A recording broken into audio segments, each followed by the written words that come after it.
எப்பெல்லாம் திமுக ஆட்சிக்கு வருதோ அப்பெல்லாம் மதத்தை தூண்டி ஜாதியை தூண்டி ஒரு அரசியல் செய்வதாக மக்கள் கிட்ட ஒரு கருத்து இருக்கிறது என்பதை யாரும் மறுத்திட முடியாது. இத்தனை வருஷம் திருப்பரங்குன்றத்துல இல்லாத ஒரு பிரச்சனை புதுசா இப்ப ஏன் வருது?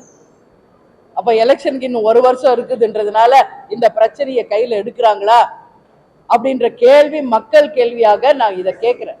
இன்னைக்கு ஒட்டுமொத்த மக்கள் சந்தேகப்படுறாங்க. இதுக்கு பின்னாடி அரசியல் தான் இருக்கே ஒழிய வேற எந்த ரீசனுமே கிடையாது.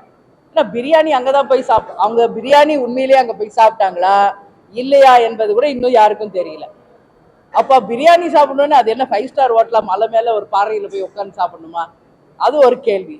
அதனால நிச்சயமாக எல்லா மதத்துக்கும் அவங்க மதத்தை சேர்ந்தவர்கள் உணர்வோட தான் இருக்காங்க. அதனால எந்த மதத்தையும் இன்னொரு மதம் தவறாக பேசுவதோ தவறாக சித்தரிப்பதோ அவங்க உணர்வை இழிவுபடுத்துவதோ நிச்சயமாக ஏற்றுக்கொள்ளப்பட முடியாது.